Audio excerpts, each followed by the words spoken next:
Survivor Specialist Phil and Alexa are back, and today we have a very special episode. We are talking about the Amazing Race, and not only are we doing that, we are live for the very first time with an Amazing Race pair on our channel. We've always had Survivor interviews, but not today. Today we have Hung Chee, runners-up in the Amazing Race Season 32. Hung Chee, thank you so much for being here. Thank you so much for having us. Yep, we're excited to be here. Thank you. This is great. It only took us 1 week after the airing of the episode to get you on here. It took CBS 2 years to get you out there. What was that 2-year wait like? Because people were starting to think this was never, ever going to be aired. I know for some of us, it kind of felt that way. Like Hung was saying, like, was it real? Did it even happen? I think the hardest for me was like maybe the first 2-3 weeks after getting back, because I was still dreaming about the race. I was still like having nightmares about it. But I mean, after a while, you eventually get back to your daily routine, and then you just kind of forget about it almost. But it is surreal because the cast is pretty close. We have a thread and people talk daily on it. And, you know, it seems like it might not have happened and that we all jointly just dreamed all of this up because we can't talk to anybody. So, you know, if you don't have pictures, and in this day and age, if you don't have pictures, if you can't talk to anybody about it, is it really real? Did it really happen? Yeah. No, Hung made a good point about the cast being as close as it is. I think that helped us kind of relive the moments with somebody and share those moments with somebody other than our race partner, because otherwise it would have been just unbearable. And I think the 2 years helped us process a lot of things that happened, good or bad, you know, between the cast members, between, you know, the racers, all of that happened. And I think that it helped when it finally aired to be less painful or shocking. That makes sense. I definitely see that, because I know, I mean, I guess, again, just from our side where we're watching and then going on Twitter, which is a toxic place at times, after, you know, especially with when D'Angelo and Gary went home, there was a lot of back and forth on how they went home. So I think you guys having all of that time to talk through that, I think that probably made it a lot easier for all of you. Yes and no. Part of it is because we didn't know what was going to make it to air. We didn't know how they were going to tell the story. So, yeah, I mean, during the race, there was some like frustration with D'Angelo and stuff like that, but we had no idea it would be built up and told in that way. So it really wasn't until after the episode aired where, you know, we had to, you know, we had a heart-to-heart with Gary and D'Angelo and said, hey, you know, like, what's going on and stuff like that. But, you know, we're all friends, we're all close, and you know, we're all good now. Because like it's like a game night, right? So like something happens, you play Mafia, you know, somebody lies to somebody, and then the next day you're friends again and you talk about other things. You don't talk about that Mafia game, right? So yeah, we, you know, talked to Gary and D'Angelo and they talked to us as if nothing really happened. So not until it aired, you know, and D'Angelo and Gary also have their own podcast. So that's when they had us on, and then they asked the hard questions. And, you know, D'Angelo's like, what were you thinking actually? Like, people keep saying, why does this Asian lady hate you so much, D'Angelo? And so, I mean, we just talked about it there, you know, but it's very much like board game night where you go back 2 years and you talk about that one game that now is very public, you know? Sure. And it was interesting because as we're watching it, it didn't seem like there was real bad blood. And then all of a sudden it just started like escalating, but almost like, I feel like with The Amazing Race, it's harder because when you watch a show like Survivor, the relationships are automatically there because you're voting people off. So when you get blindsided, you're like, oh, I want to kill them, you know, or something like that. But when you're all running a race and half the time you guys might not even be interacting with each other. You might be so far ahead or so far behind. It doesn't matter. And it feels like all of a sudden it was just sprung on us and we're like, do we not like Gary and D'Angelo? Like that's kind of how it felt as a viewer. It was, they went from the fan favorites to suddenly, what's going on here? I don't really know what we're looking at.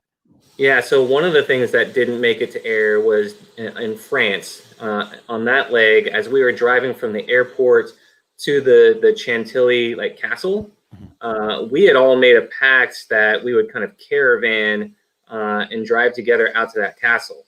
Well, as I was taking the lead, D'Angelo just kind of takes off, and that was kind of that first moment where we were feeling a little salty. So there's lots of moments that didn't make it to air, right? Because I mean, D'Angelo agrees that he got a Saint Superman edit, right? Like he wanted to be the villain. He wanted to own it and take on that persona, but he unfortunately did not get what he wanted.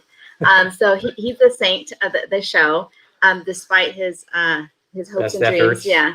And so there's lots of little bits of things that they didn't edit into the show. So by that point in the Philippines, all these little things, we collected them along the way, and that's when it all exploded. Yeah. Well, just quick aside, Survivor winner Adam Klein is here, and he says he loves both of you. So he's in our chat saying that he loves both. But yeah, I find that interesting, especially when you're watching D'Angelo and Gary. I mean, I grew up playing sports. I went to Miami, and some of the athletes at Miami, you know how competitive they can be and how it's constantly nose to the grind. You just want to get it done and you want to win more than anything. I was kind of surprised how D'Angelo and Gary were edited together, because when we saw Marcus Pollard a couple seasons back, he was with his wife, I believe. Yes. And I feel like that's going to get a different edit because she's maybe not as, crazy ultra competitive as he is, at least not outwardly, because she wasn't playing, NFL games. So I was kind of surprised that Gary and D'Angelo, especially Gary seemed like he was the most relaxed guy out there. And then as we started to see towards the end, I mean, what was your take on Gary and D'Angelo in these challenges? Man, so go ahead. I think that the one thing that bonds the entire cast, all 11 teams, is everybody's really competitive, regardless of how warm or fuzzy they are on the outside. Because the blondes, a lot of people underestimate them because they're so beautiful inside and out. They're always smiling. They're blonde. They're women, but they're super competitive too, right? They never give up. And in the same way, I would say that D'Angelo is exactly like that, except they physically look different, So yeah, Gary, even though he looks, like the gentle giant, even during downtimes, he's always like, let's play a game. Let's play a game. Let's play a game. Let's play spoons. Let's play that game. I love it. I love Yeah, that. we were waiting in the Brazilian airport, for our flight, and he's just like, "Hey, let's play the movie game where you throw out a letter, and then everybody has to go in a circle and name a movie that starts with that letter." And he gets into it, and he crushed everybody because he's just competitive. He's a huge movie buff. And then when we changed the category to other things, categories, that's what he called the game. Okay, yeah. And so that's why the cast also bonded, because we all like playing games, right? Yeah. During our reunions, we played all sorts of games like charades, and people just think of games and we all play them like kids.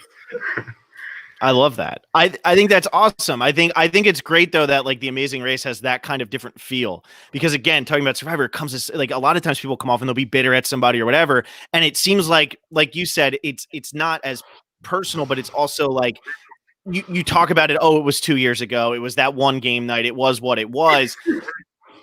So I want to talk about this though, because we talked a lot about Gary and D'Angelo and all of that. But you guys, the both of you had an amazing run on the show. You were never really ever in danger of being eliminated. But my one question is always going to come to this finale, because it seems to be what everybody's talking about. How did you feel about what you were set to accomplish on that finale? Because it seemed like Riley and Madison were pretty bummed. It seems like once a team got a lead, it was very hard to catch up. How did you feel about how that kind of escalated compared to some of these other crazy, difficult things that really competitive people were doing throughout the entire season?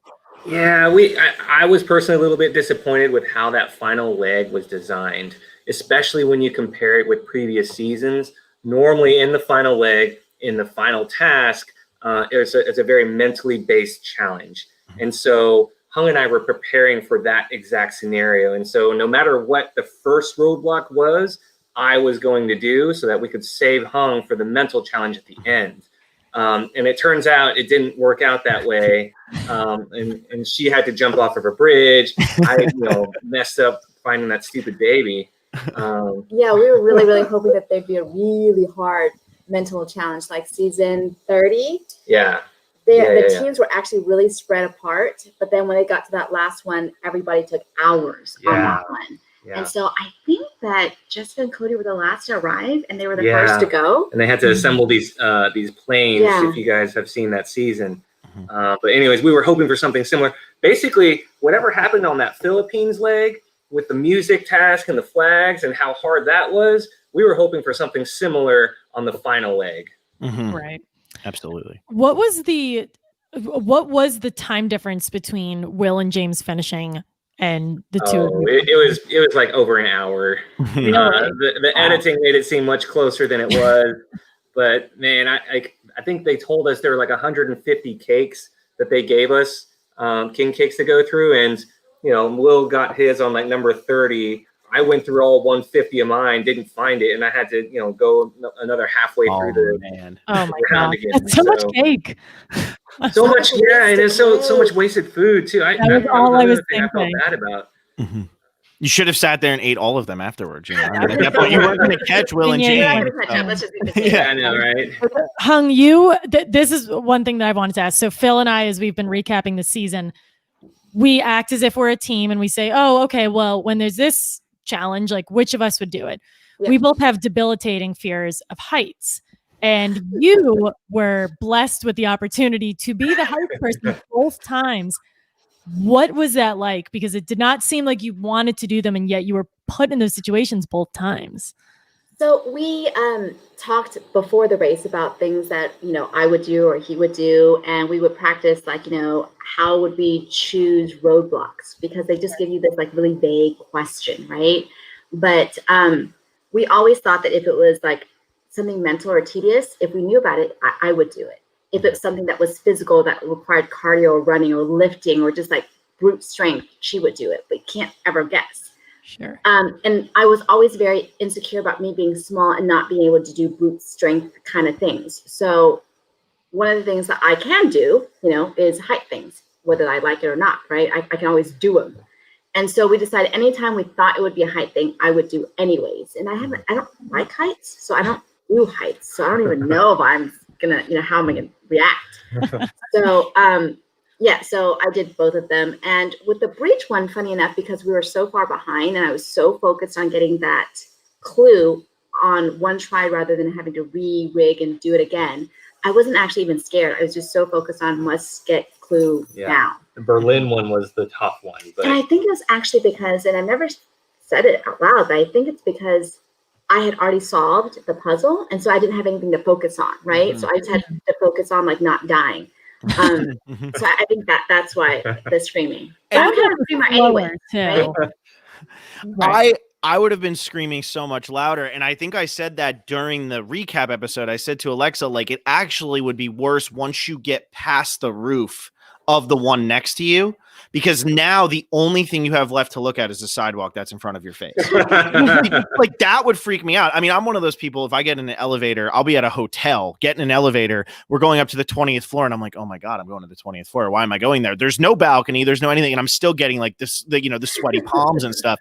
So when I'm watching these types of things, I'm always like, I could suck it up in that moment, but I got to be honest, Hung, I don't think I could have sucked it up, and I think I would have been screaming probably from the ground and not necessarily from face planting. Even for $1 million? We keep saying we were half joking. We were saying we would take the 2-hour penalty. Yeah. Oh man. Well, you did great, Hung. You did fantastic during both of them, and it was super entertaining. So, but okay. So we have a lot. I still want to talk about that final leg, but since we went to Berlin and we're talking about it, sauerkraut. It was probably one of the biggest moments of the season, and really was like, I like to call it the breaking of the fellowship. Being a huge Lord of the Rings fan, I can't help it. So I'm like, it was the breaking of the fellowship. This was when it really started to be, okay, we can't just keep doing this. There needs to be something. What was up with that challenge? Because as a viewer, I was saying to myself, I'm okay with you maybe telling D'Angelo, but I thought D'Angelo would have had to run back up and at least pretended to see the letters. What was it kind of like doing that challenge? So the challenge itself wasn't hard for me. So that was the first thing. The second thing is up until that point, I felt that Beer Bros had helped us. So, I was going to help them, right? Mm-hmm. And so Madison and I ran into the place at the same time. Madison was getting rigged up. I was getting rigged up right next to him. And then D'Angelo actually approached both of us, and Madison was like, bye. And because his legs are like as long as mine, he just ran up those stairs, right? And I'm much slower. So D'Angelo caught up and was just like asking and saying, it's really hard, let's work together. And as you can see, I'm not very good at like saying no, or just like in regular, I can't say no. I don't know what else to say. So I'm like, okay. And he's like, give me your word. And I'm like, okay. So since I gave him my word, I was going to give him, I was going to help him. And I think I was mad at that point, partly because of the taxi that he took, but mostly because I felt duped, right? I felt that he didn't offer me any information or any intel. Like he said, there are letters. And I was like, well, what are they? He's like, what answer did you give? And he said, Chuck Norris, right? And I was like, okay, that didn't help me at all. Yeah, because I thought he was withholding information. Like, if you're going to tell Hung that there's letters, why don't you tell her what the letters are? Yeah. And so, like, that's why we thought there was something fishy, and it just didn't sit well with us. We didn't realize until we saw the episode that he didn't even see the letters. I didn't know that. Yeah. Right. Which was it obvious, like when you read the clue and we're doing that, which it seemed like we'll talk about this, but it seemed like people weren't reading the clues a lot on this season. But was it obvious when you read the clue that like there's blinking letters to your right? So when you read the clue, it's obvious you need to look for something, right? So when you get up there, I was looking for like flags or something to tell me where I was going to go next, right? Because in previous seasons, they'll either have a flag or a person waving something that you need to go in that direction, right? And so when you get up, there's these giant letters. They're not little. They're like, you know how in other places like in Kazakhstan and there's a lamb head, like that's way more hidden than these letters. Right.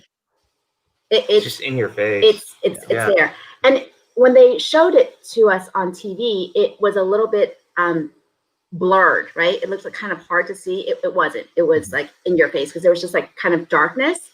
And there's the spot below, like, where you'd fall to your death, where you would see your partner.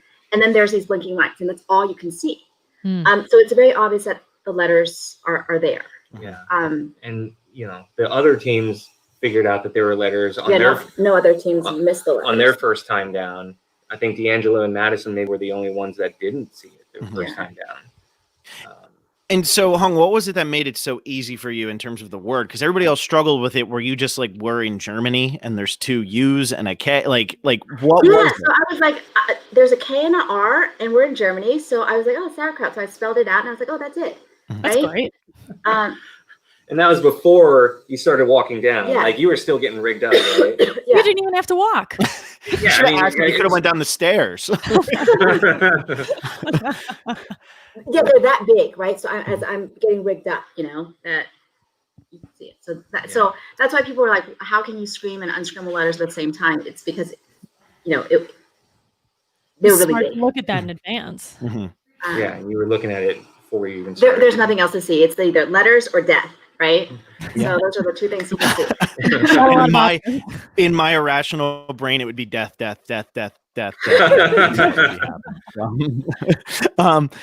Go ahead, Alexa. Oh no, I was going to ask. Out of this is less chronological, but kind of going backwards to the inception of the Mind 5. What was your strategy going into the race as a whole in terms of making alliances versus, do I make an alliance because someone approaches me or I wanted to seek out certain other players? We didn't even realize the Mind 5 was a thing until like production kept asking us about it in Germany. That was never like part of our strategy. That was never in the back of our minds. For us going into the race, we were just focused on getting to the final leg. And in order to do that, we wanted to, partner up with people that we felt had complementary strengths to us. And so, for Hung, as she mentioned earlier, with her, being smaller, there's oftentimes tasks on previous seasons that require height, that required brute force and physicality. And so we wanted to align with teams that had that in case she got stuck at one of those types of roadblocks. And so the Beard Bros were kind of a natural team for that. And Will and James too. And we chatted with the Beard Bros on like at the airport, right? They didn't show that, but we chatted with them there, and and then it's a couple things. I think it's like similar temperament, similar personalities, and also just proximity. Like Phil, you mentioned that there's 11 teams and it's a whole race, and sometimes you just never see a team ever, right? From until the entire leg. For the entire leg. But we were always with beer bros and boyfriends, and I think that that also naturally just when you're with somebody at a challenge, that's when you can help them, right? So long answer to your question. We never specifically thought about having an alliance or something as deep as what happened with boyfriends and beer bros, but I think it's also just because we just clicked with them, and we all 3 teams decided that it's just not losing a leg, right? So if we look back to it, like these 3 teams won the majority of the legs of the season, and really the only way we would probably get out is if one of us messed up terribly, or if 2 other of those teams teamed up against one of the strong teams, and that's how other teams get out in previous seasons, when they're really strong and people target them. So I think it helped the 3 teams to get to the finals that way. And so when you're watching this and you see like the double U-turn, and that ultimately ends up saving, I forget, D'Angelo and Gary, I think U-turn the blondes there, and then the beer bros just kind of U-turn D'Angelo and Gary to ensure that nobody else can get U-turn. I mean, are you like a pair that's like, we've watched every season of The Amazing Race, every episode, or a little bit more casual than that, or like whatever it is, but like when you're seeing like this kind of thing happen, are you just like, this is the dream come true? Like we're literally like, we put ourselves in the best position we could have possibly put ourselves in? Or yeah, absolutely, right? So I think that most people who casually watch Amazing Race, and we're somewhere in between watching every single episode 20 times and casual watchers, right? Okay. There's a balance. And so I think most people who casually watch think that race is just really about the challenges, but I think that there is more social game that's not really aired or focused on. It's not as social as like Survivor, but there is a social component to it, because like you're saying, Phil, that if a team is really strong but unpopular, then they could get U-turn and somebody else burns the board, and very few people survive that situation. And or there could be they don't dislike you, but you're just kind of on the outs, sometimes you don't get critical information. There's one season with the snowboarders who are always first, and then the other 3 got some information and they shared it, and the snowboarders went somewhere else, hours gone, and they were out. Not because of their doing, and not because the other teams were targeting them. But socially they weren't as they aligned, just didn't share that information. I talked about them pretty much every episode of this season, so that's why that's Andy and Tommy for anybody who's listening, because that was actually, I was watching Amazing Race. I watched the first couple, and then I didn't watch, and then I started watching again when I was in college, and that season I can't watch it again after that, because that Final Four made me so angry. And it was a different kind of angry than what happened in your Final Four, because in your Final Four, I was like, okay, that is kind of an alliance happening. And you like, even though I don't think Riley and Madison really figured it out necessarily, and they win that leg, I'm still more okay with D'Angelo and Gary not getting it, because they were never going to figure it out, as opposed to that Andy and Tommy situation just drove me crazy. But that was a tough one. I never got over it. So strong that people, and I think that other racers are nice, so they wouldn't target them, but they just omitted didn't include them. And so do you think that it helped you, being that when you look at how this season ended up going down, Kelly and Levon go out very early, Michelle and Victoria, Leo and Alana, Kaylin and Haley, Ishwar and Aparna at Final 5. Hung, you were the last female remaining at Final 4 in terms of the teams. Does that kind of help, because Gary and D'Angelo and stuff are underestimating your team, or do you think that was kind of a non-factor, and it just happened to be, we're a strong team and we just happen to align with the right people? I think that was a non-issue by then. I think in the very beginning, in leg 1, people underestimated us. Yeah. Right. Not just because I'm a female, but just in terms of, we don't look physically imposing at all, or particularly tough, right? So even like when the podcast was, all the podcasts were like evaluating the racers, and they were doing all their drafts, like we were almost like picked at low, or like first or middle. out, right? Yeah. a lot of podcasts did, just because they just assumed that, that was also part of our strategy going in. Like, we didn't want to with the racers, but not with with the racers. not with like the podcasters. We're not like, oh, no. But like with the racers, like we intentionally like tried to like look unassuming, because and it's a social game, right? Yeah. We want to be like, lovable and endearing, and like, if you turn us, it's like you turning Mother Teresa, so don't do it. I think you guys did a good job of that, because the final three were you two huge athletes, and then Will and James, who everyone knew was super competitive from the get-go. So you did a good job putting yourselves in that position. And I think for me, it was when I watched the first episode, I mean, I'd seen enough of The Amazing Race. Not that we watch every season or anything like that. This really was like Survivor's not on the air, so like let's give it a shot again. And when I was watching it, I was like, all right, the first leg, it's kind of a crapshoot. You never know. I've seen teams go from first to last, 10th, whatever. But when you guys finished first the second time, and I don't know if I said it on that podcast or the one after, I was like, Hung and Chee aren't going anywhere. And I think the biggest thing that the two of you had was you were calm the entire time. And one of my favorite episodes is when Hung is talking about how Chee can get angry sometimes. And Chee's like, I lose my cool. And I'm like, all right, I'm at my New Jersey parents' house right now. I'll show you losing cool. I mean, like, it's so funny to me how that was the story, and there was none of that. Yeah, Hung teases me a lot about how I'm like an unfeeling, unemotional person. She's definitely the more emotive one between the two of us, that's for sure. Mm-hmm. But I mean, I would think though, like if you were giving advice, and I don't want to put words into your mouth, but if you're giving advice for like the number one thing to have on this show, would it be kind of that just like level-headedness, or do you think that there's something else that works better? No, I think it's all wrapped up in, staying focused on the task and not, self-imploding, staying calm, communicating with your partner. Yeah. Because they can't read your mind. I mean, that's part of the reason why, we had this 90-second rule, right? So if you did want to get upset, you had 90 seconds to deal with it, but then you got to move on because the race, isn't going to stop for you. I mean, that wasn't a rule that kind of just came out of my mouth at the time. It was a rule that became a rule. But you guys did, I mean, again, like Phil said, we're being shown as you guys are going to have this massive explosion at each other, which doesn't happen. But you do a good job of making the switch and knowing when you needed to switch.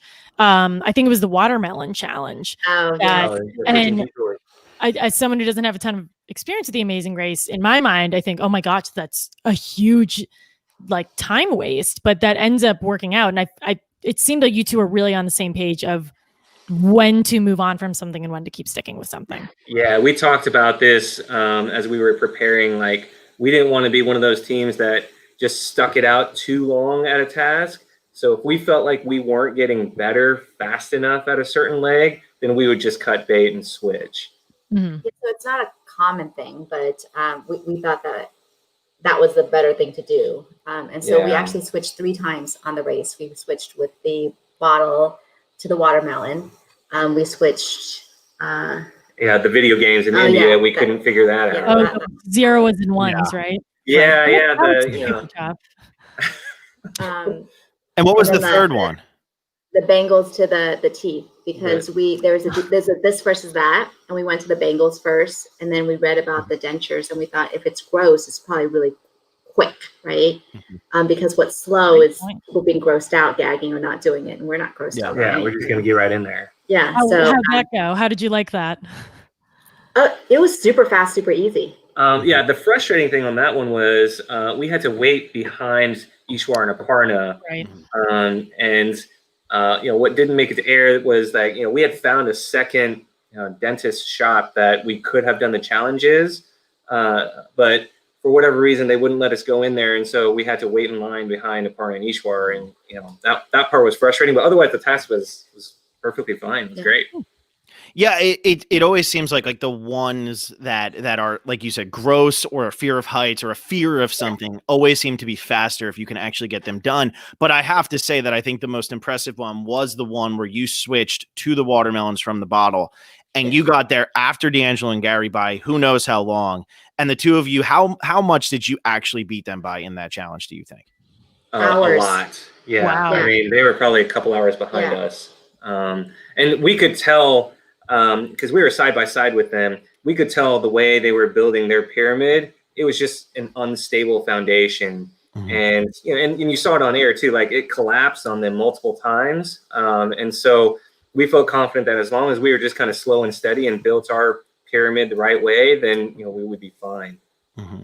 Yeah, and it ultimately looked like it worked out because, again, I think there's a trick pretty much to every challenge on The Amazing Race, whatever it is. There's always the ones that look like they're the most physical thing in the world. There's probably some sort of trick to it that's not going to make it so that a 6'7" tight end is going to have that much of an advantage over, the shortest person out there. Yeah. But those watermelons are heavy, like throwing and catching like 300 of them. Yeah, no, that took a lot out of both of us. I actually went to the hospital at the end of that leg just because I had some like heat exhaustion and heat stroke. I was throwing up and it was bad. It was rough. But luckily there was a long pit stop. So pit stops are either, sometimes 12 hours, sometimes like 30 hours or so. And luckily in that leg, it was one of those 30-hour ones. So he, they decided that he had to go to the hospital. So he went and he was discharged before, the race started again. So otherwise we could have been out, A, if they didn't discharge him, or B, if the race had, was a 12-hour. Did that happen was that Connor and his dad that happened to, or that happened to somebody, right? Yeah. And I think the dad like tore his Achilles. Yeah, that was the first time they were on. Gosh. Yeah. That was before the All-Stars run that they had, which was amazing. But that was it's I never really realized that because when I was watching, I think like early on, and then they don't talk about it as much, but it was normally just a 12-hour pit stop, 12-hour pit stop, 12-hour pit stop. So I didn't realize that, but that's incredibly good timing. That's good. Get you through. So you guys had huge smiles on your faces when you were talking about the denture challenge. Which was your favorite and least favorite tasks that you did? I think for me, the favorite one is the cooking challenge in Brazil, cooking for that indigenous tribe. Just because, man, that's something that like money cannot buy. And I must have said it 100 times. They didn't show it, but I was just saying, man, I can't believe this is really happening, right? I can't believe that I'm even here. So that just gives me goosebumps just thinking about it. That was my favorite. Yeah, I'd agree that would be my favorite too. And then like my least favorite one probably was the tereré, which is the herbal tea that we did in Paraguay, just because it was just a non-issue. It was just like basically making a mojito, but it was hot water, and the lady did most of it for us. It was kind of a pointless task. Yeah. And every single person drank theirs and sort of went, okay, great. And then went on about their day. Yeah. And then, go ahead. Go ahead. Go ahead. And then my least favorite one is probably the video game one in India. That one was just tough to watch, rewatch and relive because we just couldn't figure out that damn thing. So we had to switch. So do you think that they're like, because I remember Riley and Madison were literally just going like this, I mean, there was this game back in the day, it was an iToy, like right before the Wii came out and the PlayStation come out with it. And it was this little thing. And there was this window washing game where if you were a child and just jumped up and down, you won every time. And so, like, do you think that like, had you done that, you would have been okay? Or at that point, did it just not really matter? So, I mean, after the fact, 2 years later, right? Mm-hmm. Like, and a lot of people have told us like their hypothesis. Some people have said, oh, our machine's broken. Some people said and told us we should have switched machines rather than switching Detours. Other people are like, is Hung so small that they can't get, they couldn't see her? Because like sometimes when I go to the supermarket, like the doors don't open for me, right? Oh my gosh. Possibility, right? And they're like, oh, maybe it's a size discrepancy that they assume that, both partners are roughly the same size and it couldn't calibrate. I think at the end of the day, we just sucked. I love that. I love that. Humility. And then like when you watch Riley and Madison, like they put like both their hands together and just like windshield wiper did, just like you said, Phil, like I was like, God damn it, why didn't I think of that? Yeah. And like, what did Ishwar and Aparna say? What was their theory? Because I'll trust them considering they're like the ones who would program this kind of thing. Did they think like it was a glitch or did they think you guys, just go to the next one? I would say they would say we just sucked it up. Yeah, okay. So not everyone's yours to win. Yeah, and I think that happens. I mean, in terms of on the race, like there's always that one thing that every team just cannot for the life of them figure out. And I do think that the sign of like good racing is that you switch, because there are people who would sit there and be like, you know what, we've taken too much time here. We have to just keep doing it. I remember, so really what got me back into the Amazing Race was Brett and Chris being on, because we've interviewed Brett and Chris before, and, you know, Eliza and Corinne and all that, you know, being that it was a Survivor thing, let's watch it because of Survivor. And Brett and Chris still are in Croatia, I think. I think they've been stuck there for the last 5 years because they never switched. And it was like, guys, like, you just need to leave. Nobody here. And I think that Honestly, you know, Gary and D'Angelo, they should have switched from the watermelons to the bottle balancing, because I bet they would have done just fine there. You know, with their like, you know, NFL and balancing skills. Like, I think they would have done great. Mm-hmm. Yeah, it's just knowing your strengths and weaknesses. Knowing when to stop. It's hard because you invest all this time, and you know you don't want to give up, and you think you're giving up and being weak by quitting, but at some point you just gotta, you know, be strategic about it, I guess. Because we were at the video games for over an hour before we left, and we were like, oh my gosh, now we're definitely at the back of the pack. And do you think that a good mentality for a team that was going to play in the future would be, if this one is insanely hard for you, the other one is probably easier? Probably easier for you. That's what I mean, right. Yes, because you can't suck at two things at the same time. We were willing to take our chances, you know, just because if we're not getting better, then why waste our time? Might as well just check out what the other one's like. And you know, with Detours, you know exactly what it is, or a pretty good, you know, idea. So with India, we knew that the video game, that we went there first because we thought it was a mental thing. We thought it was a binary code challenge thing, and we knew we would have gotten that really easy. The other one sounded really physical, and it really was really, really physical. But you know, we still could, you know, just power through it. We wouldn't be the best at it, but at least we could finish it. Yeah. Right. And you guys are I think you were the only pair that did this the whole season. I don't think anybody else made these switches. Yeah. Yeah. It doesn't happen often, and here we are just messing up all these detours and switching all the time. Worked out pretty well. I wonder if teams will take that into account in the future, because you know that we saw Leo and Alana go out because they were stuck on that forever. I mean, if they had to do that 15 times, I think it was Leo or Alexa, you're more on Twitter than I am, but one of them had tweeted out, like, there was a 15-minute setup in between every single one of those takes. If you're there that long, it's like, all right, maybe we got to think about getting out of here. And we saw that bite a lot of people often. I think really the only team that went out that fell really far behind, and it wasn't because of a detour, was Michelle and Victoria. And it was just because they got lost. Yes.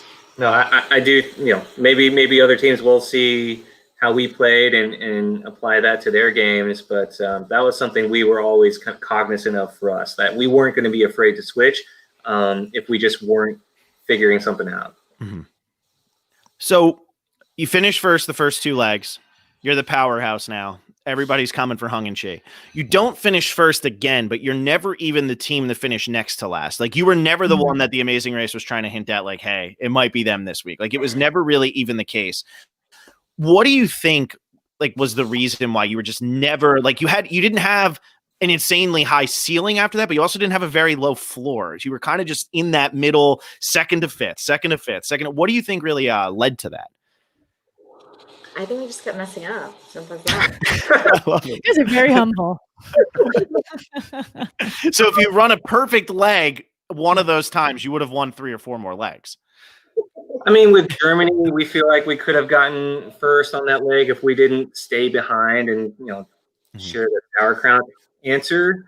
So there's that. But otherwise, like, I don't know, we both have a diverse skill set, so we felt like any challenge that came our way, one of us would be able to handle it pretty well. And as we were talking about earlier, I think just being calm too and not blowing up at each other was also important to doing well and advancing. I think that being calm made us consistent, right? Mm-hmm. The reason why, you know, I think, Phil, your question is, why didn't we get more first? Is because we just kept making stupid mistakes, and people were not, you know, people got better and made less stupid mistakes, and we just kept making. My question was actually very positive. I was complimenting, saying you guys never were even the team that finished near last, but I like that it was, well, we would have finished first more. But I think there's a bit to both of that, because while you're making the stupid maybe mistakes, you weren't making the massive. Yes. We were making fatal mistakes. Yeah, there are no fatal mistakes. And one of you knows how to drive stick. Yeah, that was something that I had to learn beforehand, because I'd never driven stick before. Cambodia is another leg, though, that comes to mind, where I think we could have done better if I hadn't messed up the tiles and didn't realize I had to grease the thing before I got started. So, anyways. Was there ever thinking about that still to this day? Was there ever sort of a reverse intimidation factor where at the end Riley and Madison get first place, I think 3 times in a row? Was there sort of a like, oh wow, okay, is there like, do we try to knock them out, or do we just try to survive to get to the finale? It was all about surviving. Yeah. That was our mindset from the very beginning. And because we had worked so well with them all the way up until that point, if it wasn't us that was getting first, we were happy that they were getting first. Mm-hmm. And we just wanted to do everything to make sure that we got to that final, Yeah. So we talked about before, like, what if I'm a pretty sedentary person. So before the race, I started running because that's important. And we talked about how, like, do I work on sprinting? Because it really hurts to sprint, right? So I don't want to do that. And then we agreed that I don't need to, because if there's any time that we would have to sprint to the pit stop, we just wouldn't, because we don't want to accidentally get hurt, because there are other teams who, for whatever little advantage, they hurt themselves and aren't able to get to the finals. Mm-hmm. So we decided, just like in the Philippines with the heels, like our biggest thing was not to finish as fast as possible. It was not to, like break an ankle, right? Mm-hmm. So because she was running and like the heel broke, right? So we're just trying to make sure that we, stay in one piece as we're going through. And because she kept getting hurt on the race a lot, like he burned his leg on a hot motorcycle exhaust pipe. So he had like a big, nasty burn. Nasty. So the hospital thing. Yeah. If you look closely on the Philippines leg, you can see that I've got like a white patch on my left calf. And it's because of this burn that I got back in Paraguay. And it just kept reopening every single leg, because as you're running, you're bumping it and scraping it and stuff, and it just kind of just keeps reopening. So, oh my gosh. So that's what that was. Yeah. Why do you think they didn't show us that? Because I feel like most reality TV shows would take advantage of any opportunity to be like, this person might have to get pulled. And you had all these moments. Do you think it was just because, like, really what we knew about you was you're the married parents of 3, and like that's what it is? And had you been kind of D'Angelo and Gary, a little bit more goofy, or at least portrayed more goofy on TV, that they would have maybe shown like all these little mishaps throughout? I think one theory on why they didn't show the hospital was because they weren't allowed to film at the hospital. Because we overheard them calling and trying to get permission for them to join us and have all of the doctor conversations on film and all that. So when they couldn't get permission, I think maybe that's why they just didn't show it. But I also think because they filmed a doctor coming into his room to say you need to go to the hospital, because I think they would have played that if you weren't discharged and if something was wrong with you, right? So they would have a way to tell that piece of the story. But since you didn't get out, they didn't tell that piece of this. It wasn't necessary. Yeah, I think Ray, was like Mark and Bopper. They did a very similar thing, right? Where one of them couldn't go. I think it was Mark who couldn't go. And so they showed Bopper, like, they could show Mark like sad, but they couldn't really show him in the hospital. And I think they showed Bopper after being like, I don't even want to run now. It's not with my friend. So I get what you're saying there. They got to figure out how to tell the story at least somehow. Well, the sprinting training worked out well, because the challenge that was Uber Eats-esque, I forget what the exact app was. That was Swiggy. Hours of sprinting. That one was tough. And it's just so hot and humid in Hyderabad. And, I was still pissed off from, screwing up, not figuring out the video games. But it's hard to appreciate in the episode how much we had to run to deliver all that food. So one of our audio guy was wearing a Fitbit. And he said he ran, before the end of life, he was like, we've done over 9 miles already. Yeah. And the mantra that I kept telling myself is just don't walk, right? Because any kind of movement faster than a walk is going to be faster than a walk. Yeah. And that was another crazy hard challenge where, again, it comes down to the communication and just being calm and being like, great, we're going to say this is what we're going to do. And I feel like you gave the producers everything they didn't want, which was like, we're going to figure this out in the best way possible rather than like screaming at each other. But it really worked out for both of you. The other thing I think Hung and I do well is we divide and conquer based on our strengths. So like Hung is very good at communicating with other people. And so it made sense for her to be on the phone with the swiggy, direction guy and handling that piece. And then I could just carry all the food and just run around with her. I feel like other teams may not be as thoughtful about how to divvy up the work when it comes to tasks. Yeah, like in the Brazil leg, we got to the detour. We were in the back of the pack when we got to the detour, but we left second. And I think it's because, we divide and conquer well. So it was the cooking thing. And I knew it was going to take a long time to just like grate that root vegetable thing.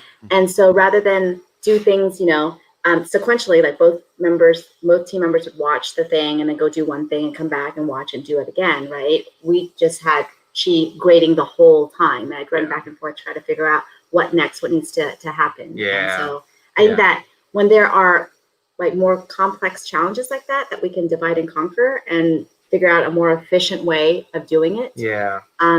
We get through it faster. The trucks is another good example in Colombia where we had to decorate those trucks. Like, Hung handled the interior and I handled the exterior, because the exterior you had to like hop into the truck bed and hop out, and there's just a lot of movement that's required. And so, I think that also worked to our advantage. Yeah. And so speaking of the truck bed one, now that, I mentioned this kind of earlier, but what was it with the clues on this season? What was it? Because it seemed like every single time there was at least one team that was just missing it every time. And a lot of times, most teams were missing that little hint. Were you both reading the clues and just not click? It wasn't clicking, or is it you're just caught up in the race? What was it? So they have footage, or audio of like team members like reading the words on the clue. So clearly we read it, but somehow between here and here, it just gets, lost. You just don't process it. Because it's exhaustion, jet lag, dehydration. Phil mentioned that this is the most physical season since season 3. And so I think it's all of those things, and your brain's really just not working, like you barely know what your name is. So like higher level thinking, like reading and following clues. Yeah, it's one of those things where, sitting on your couch, it's so easy to be like, it freaking said what to do in the clue. And I was one of those people too. But then when you're actually in it and dealing with the exhaustion and the adrenaline and the franticness, and the chaos, like, there's something else too that I didn't realize until I was on the show. There are two sets of clues. So there's the short, snippy, quippy one that you read out loud to the camera, and there is like a fine print terms and conditions kind of like letter on the back end, right? Wow. And so we're usually reading that really closely, right? Which is dumb because the unlock is usually in the quippy Dr. Seuss one, right? Rather than the terms and conditions. But the terms and conditions are more like rules, like what you can't do or you're going to get penalized. Yeah, and could you give us an example from one of the, like what the terms and conditions were for one of them? So in Kazakhstan, after Berlin, one of the fine print details were you cannot work with other teams or give them any clues or help, right? And that probably happened because in Berlin because of what happened with sauerkraut. So when we were personalized, okay. Yeah, exactly. It was very not personalized to us. It was personalized to the whole cast, right? Wow. So it can be updated. Yeah. Right? So it was very specific. And so even though we were doing that challenge with Leo and Alana, we were not allowed to tell them the answers or talk to them, even if we wanted to. Yeah, and we were trying to be real safe, so we didn't even talk to them at all, right? Because we didn't want to be penalized. Yeah. So, and that page is like, sometimes it's more than one page, and it's like, 8 to 12, point font and the full page. Wow. So there's lots of stuff that we're reading, not just the Dr. Seuss one. And what's funny though is that the editors made it seem like because Leon and Alana were on the outside of the alliance, that's why they weren't getting any help in that challenge. And that's why they were so stuck, because, nobody was ever going to like elbow bump them and be like, hey, look at this. They kind of made it seem that way when in reality, even if you wanted to, I'm not saying you did, but even if you wanted to, you couldn't have anyway. Yeah. Yes, because it said so explicitly in the clue. Yeah. Wow. That's a fun fact. I didn't know that. Yeah. I understand why you'd read that. Well, and it's kind of why I don't feel so bad for Gary and D'Angelo at Final Four, because I think when Alexa and I actually sat here and we talked about what the clue said, we figured out that it would have been the 15th option if you just did them in the order 1, 2, 3, 4, 1, 2, 3, 5, 1, 2, 3, 6, 1, 2 straight through. I think it was the 15th option was the correct one. And I mean, how long did that challenge go on for? Hours. Yeah. And that was another one where you even had to pee so bad too. I was in pain. Like, we ran so much because we got really lost. They made it seem as if it wasn't that big of a deal, but we ran all over that Chinatown. And then I had to pee, and I was dehydrated, and I was like thinking, do I drink more water? Do I, what's the best situation right now? And in that Philippines leg, so this is another question I had, because you both got lost and you're running around and all that's happening. But what happened with the bus the first time when you went through and the guy was doing the hands? Because to me, it looked like an error by him and not an error by you. How did that No, play out? neither. It was an error by our driver, because our driver took the turn, there's like 3 lanes. And if he had taken lane 3 or 2, we would have gotten the clue. But he took the first lane in. It's too far from the police officer man. It was too far from us. And was that like a driver that you picked, or was that a driver that was stationed already? The drivers, it was pre-marked jeepney, so they knew exactly where they were going and what they were doing. And so we just got on one of the 4 that were there, and ours just unfortunately took the wrong lane. We can leave it at that. We can leave it at that. I have my questions in my brain. Alexa and I will rant so that if the two of you want to play The Amazing Race again, we won't get you in trouble. But finding the clue in the dragon's mouth too, that was a fascinating and hilarious scene to watch as well. I'm sure it was frustrating for you guys, but that was hilarious. So by that time we thought we hadn't seen anybody. We knew we were the last one, and we saw the dragon thing, but we weren't quite sure if that's what we were supposed to be looking for. And so the first dragon that we shoved our hand down and pulled it out, we for a second thought that it was a local who just was standing there at some grand opening. And then that wasn't associated with the race. Like, we weren't sure. Terrible until we saw another one. They were like, oh, it's that was one of my favorite Hung moments, when she just was like, boom, and then was just like, I'm sorry, and I'm like, she had to have just like poked that guy in the eyes. I love that. Well, we're getting up close to an hour, and so I have one question that I really want to ask, and I know we have a couple Instagram ones that we can probably kind of do as like a speed round.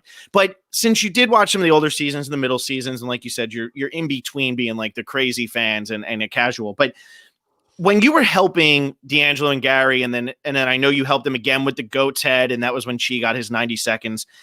If this had been like one of the older seasons where there were gaps between teams when they came in, what place you finished and how much you won by actually mattered, as opposed to every single leg, it seems like it just equalizes right at the start. So you're all doing that. Do you think that you would have played it differently and maybe not helped them so much because you wouldn't have been as nervous that they're going to actually catch you? So I think that, Question, you're right, that we would probably played it differently, except particularly me, I'm not very good with having any other answer other than like the real answer, right? Like Riley in in India, when we were doing the play setting, and Gary asked him, he was real slick in giving him clues that weren't clues, but he knew what to say, right? So if I had to play again, I would, have a couple of those in my back pocket so I could say something other than the answer. I also think, let me know if you disagree, like in older seasons, you had the ability to book your own flights. And since there's there's less like equalizing stuff happening. And so I think we would have relied less on alliances and stuff like that, and we would have relied more on our ability to book better flights, because we think we would do well in those types of situations. And so that lends itself to having, you know, bigger gaps between teams and fewer opportunities for teams saying, hey, can you help me with this? Can you help me with that? And we would just kind of be racing our own race a lot more. Do you think they kind of cut out, because again, I missed probably most of the middle or seasons here and there. Do you think they kind of cut out the pick your own flights because they wanted teams closer, or does it just have to do with the fact that we don't go up to a desk at an airport anymore and actually book a flight? It's mostly for security reasons that they want us all on the same flights, because there's a security team that follows us around to make sure that, you know, we don't get hurt. So they need us to be in a cluster. And I think that's the primary reason why we can't book our own tickets. Yeah, that makes sense. I have two questions we posted on Instagram. We actually covered most of them. A few of them are Survivor related, so I'll probably pass on from those. But somebody did ask, of Will and James versus Riley and Madison, was there a duo that if push came to shove, there was one you would have maybe cut is a strong word, but who are you closer to out of those two pairs? I think we're close to both of them. Yeah, that's a tough one. Yeah. They're both strong and teams, so I mean, I don't know if I could decide who I'd want to. Your favorite child. That's a great answer. That's a great answer. This was something I wanted to ask earlier, and it reminds me because Alexa just said that. You were all about getting to the final. Were you ever worried that you were about to go to the final against two incredibly strong teams? Or did you assume that there'd be something like season 31 where like Christy is calming Colin down and is like, we need to do this. We need to get through it. And Riley and Madison, Will and James aren't going to do it. And it wouldn't just be like, hey, have you been to Mardi Gras? Because if you have, we got a treat for you. No, we weren't concerned about like being up against these strong teams because we felt like we were a strong team too. And we had placed ahead of both of these guys in previous legs. And so as long as we ran a clean leg, and hopefully the tasks were, you know, in our wheelhouse, we think we would have done fine. Yeah, because usually final legs are really physical and really mental, you know. And so even if we, you know, even though we couldn't outbest them in a physical challenge, you know, we think that we could outbest them in a mental challenge. The harder the better. Yeah. You didn't get that at all in that final leg. Unfortunately, no. You got a really hard 10-piece puzzle that only went together one way. Would you go on the globe challenge? The puzzle wasn't hard, but actually putting it up there was really hard. And I really couldn't help Chee because it's so big. Like at one point, we were trying to be really clever. We were trying to use me as a human ramp so he could roll it up me onto the float. And that was so stupid. Like at the time, it seemed clever. And so what we eventually did was we pulled a big block thing. And so Chee stood on top of that and then rolled it up. And that's how we got on. So that made it to the TV. But the other stupid idea that we had, which is probably funny. Yeah, I would have loved that. That seemed like a sneakily physical challenge. Yes. Yeah, it really was. Would you race again? And if so, what would you do similarly and what would you change? Oh, we'd absolutely race again. Yeah, absolutely. Yeah. Adventure. It was a blast. It was so much fun. Yeah. What would we do similar? I think that prep, we would do all the same stuff, you know. Maybe I would run more, be more in shape. What would be more different? Oh, I would learn ways to say no nicely. The team's asking for help. Yeah. Make it seem like you're saying yes, but you're not. I get it. Exactly. For me, I'd probably find ways to visualize or stay calm better. Like in the tiles, I was just rushing too fast and I didn't stay to watch the entire demonstration because I saw that D'Angelo and Riley were already started. So I was just so hell bent on getting started with them that I didn't watch the whole thing. So little stuff like that, I think I could improve on. I think I'd add one more thing. I think that I would be less insecure about my physical issues. I think that I carried in a lot of baggage. fear, like, oh, what if I can't do X or I can't do Y, and there's still the chance, but I mean, it's small. And if, I think that what I learned is physically, I'm not going to like outrun D'Angelo, right? But I could cover the same distance. It would be a little slower, but I would finish, and I wouldn't finish last. Yeah. I think that's something that I would have as a different mindset. And I'm going to be honest with you, there's probably about 20 people who would outrun D'Angelo in the world. So I wouldn't be too concerned or, worried about that. D'Angelo is it made me laugh when he was doing the heel challenge, because I was saying to myself, I'm like, his calves are the size of like my torso. They're so massive, because you forget NFL running backs are like 5'8", 5'9", 5'10", and they weigh 240 pounds, and that's just muscle. Yes. Unreal.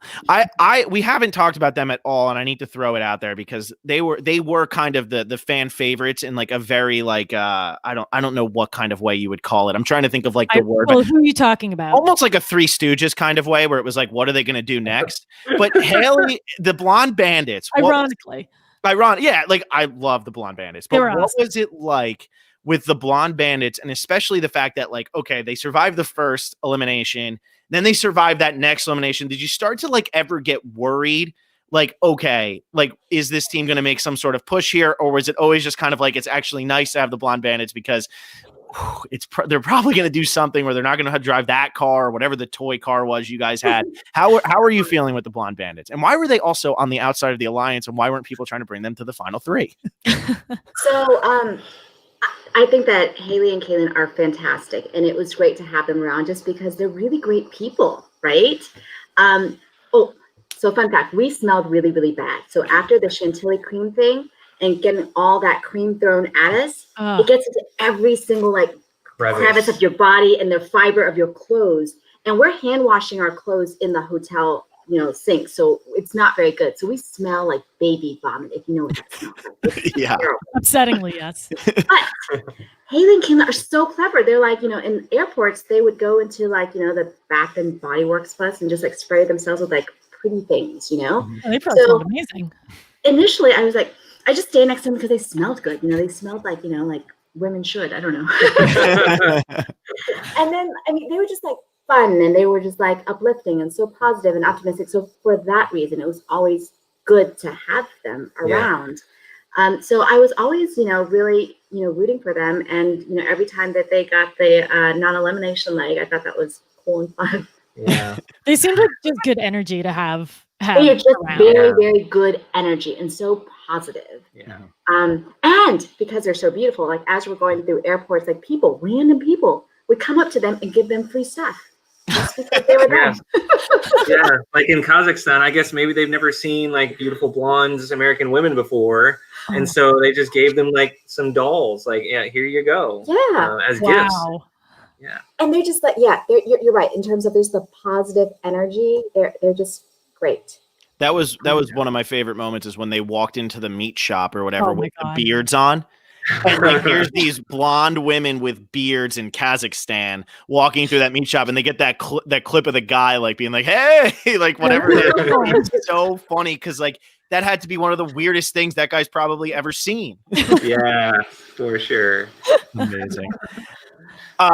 Another one that I have, and Alexa, I don't know if we have more on Instagram, but I swear it's really the lead that we kind of covered everything off of Instagram. So go ahead. This is really my last one, but you made the decision to really not pack anything on this trip, right? At least from what we understood, and that there was really no attention brought to that because I guess they, more of it was about the race and where we're going and all of that. But was there anything you regretted not bringing with you, or do you think that maybe you overdid not packing? It's funny that you say that, right? Because that was part of our, strategy to level the physical playing field, right? By me not having a backpack. And I didn't weigh him down with all of our stuff because most people's backpacks are roughly like 35 plus pounds, right? Our backpack started off with 15 pounds. And if we reran the race, there's stuff that we could cut out because we actually threw away stuff along the way. Mm-hmm. And we, had extras of things that we didn't need. So we could have been even lighter. We could have been even lighter in hindsight. Do you bring any type of food, or is that something that the Amazing Race provides?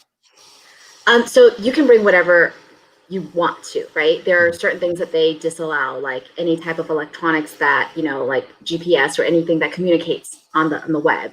You can't have written materials, but food, you can bring any sort of food. And other racers actually packed a lot of food, like granola bars, and they slowly were giving them away to each other or to other people, locals, because it's just extra weight. The race gives us money, leg money, each leg that you can then use to feed yourself if you want, or buy souvenirs, whatever you want. They don't put constraints on that. And after each leg, they feed us too. And before each leg, they give us a little bag of food. So it's plenty of food. Yeah, I love it. I love it. So was your pack essentially then just like clothes? That was it? Initially, it was clothes. What did you collect along the way? No, actually, we didn't realize that they were going to feed us so well. So, and I was concerned about eating, and I didn't want to, I didn't have a lot of weight to lose. So I packed a thing of protein powder because, I need protein. And so that was a good 6 pounds of our bag already. And so as we went along, we ate it all, right? And so we threw away the bottle. And we brought electrolytes, which they have. So we could have, not have brought that. Yeah. But yeah, we were also cognizant about not spending any of our leg money because we didn't want to be in a situation where we needed it and then didn't have any left. So, so that was another reason why we, packed all that protein powder, just so that we could, survive on that and not have to buy food with our leg money. And this is probably a stupid question considering you're traveling to different countries, but the leg money doesn't roll over, right? It's new leg money each time. It does roll over. It's yours. Wow. So That's great. Right? They give it in USD, so US dollars, and then you exchange however much you want, and then you keep the rest. And, after each leg, they ask you to declare how much you have left, but it's yours. So if you can save up to, I don't know, get a really big souvenir at the end if you want. I like that. Do you do this? And this is very clear that I have not watched every season of The Amazing Race. Do you pay for taxis with your leg money? Yes. Yes, Oh, wow. most taxis. Unless the jitney in the Philippines that were prearranged, then we didn't have to pay for that. Sure. But otherwise, you pay for your own taxis. And then when we wwere going through that Brazilian market, buying all those ingredients, we used our leg money for that too. Got so it. If you don't have leg money, then you can't complete those tasks. So that's why it's important to have. Was it kind of because I know in the older seasons they showed this a little bit more, but in this one it's always about the race now. I mean, it's the same thing. Survivor's always about tribal council. It just feels like it's always that. But was there ever a time where you were really bartering and you felt like, okay, we got a good deal on that and the Beards did not because we were better at this? Or was it kind of like a set thing because they knew the Amazing Race was coming to town? No. So when we would talk later on with the teams, we realized that often different people paid different amounts for different taxis to go the same route, right? And some teams did barter, but we decided we were never going to barter because we weren't going to waste that time. Sure. Instead, we were just going to be cheap and not eat at airports and just have that extra money where we wouldn't need to barter. Got it. And we would just pay whatever they asked us to pay. Got it. That makes sense. I feel like that's a good fine. plan because there's probably times where people end up getting in legit fights with whoever they're talking to because the person almost is insulted that you're trying to ask for it too low, and then you've gotten yourself in a world of hurt. Yes. And really, time is the most valuable commodity there, right? The cash for us wasn't. This is my last question. I know you guys have kind of already alluded to this, but other than learning how to drive stick and sprinting, how did you guys prepare for The Amazing Race? You learned how to swim. I did. Nice. And the producers, you have to fill out this survey and you have to rate yourself expert swimmer, intermediate swimmer, beginner swimmer, or can't swim. And I wrote beginner. And because of that, they made me send footage of me swimming and diving and stuff to make sure that I could swim. And that she wasn't going to drown if they had a water task. Yeah. That's a big liability, right? Yeah. So there was no water task, I don't think. In Trinidad, there was. Which one? With the fish locks. Yeah. So the water, that was to so be long fair, ago. went up to Will and Gary's belly button, but I couldn't stand. So I'm doing this weird doggy paddle back and forth behind Chee as he's doing it because it's a long time that we're out there, right? And I can't stand and I can't swim the whole time. That was the only swim challenge. Yeah. So funny. Alexi, go ahead. I was gonna say we did other, small little things like learn how to tie knots and build a raft and stuff like that. All sorts of like life skills that we don't have because we're city folks. Yeah. Like if you were stranded on a deserted island, these are good things to know. Yes, exactly. Right. But we still don't know how to make fire. If we ever go on Survivor, though, we would learn how to make fire. Of course. But these are really similar training. Yeah, I wouldn't have expected it, but yeah, it seems really similar. You didn't learn how to balance bottle on your head, though. Like, I'm just saying. Will and James had the footage of them practicing that. Yes, in hindsight, that would be one we would add to the list. I love that. Yeah, you can't prepare for what's actually going to be there, but it's like Will and James with the footage inside. I'm like, I know. Ridiculous.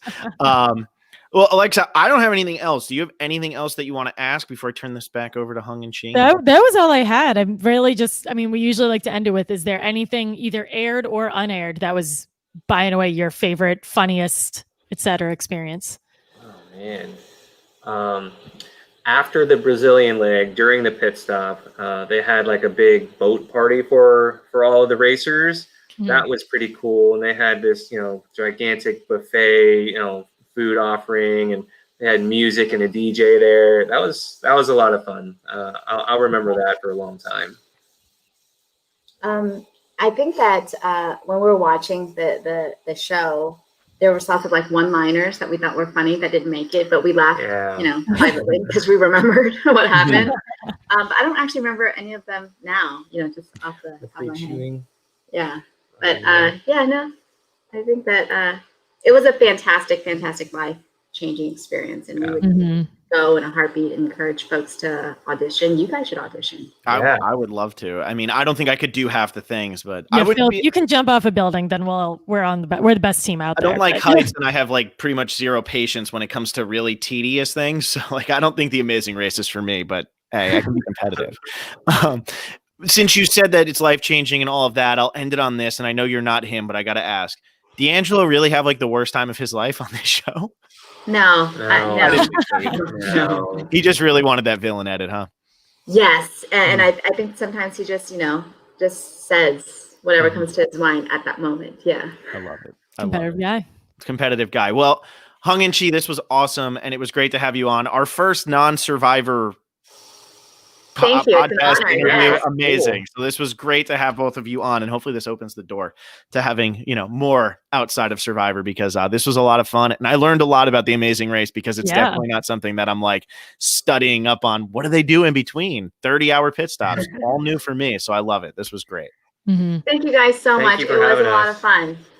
Yeah, and thank you guys. We're going to do a quick plug of what else we've been podcasting, but we'll be really quick. So on Mondays, McKenna and I have been recapping Australian Survivor Season 2. Next week is the merge. So tune in next Monday at 7:00 for that.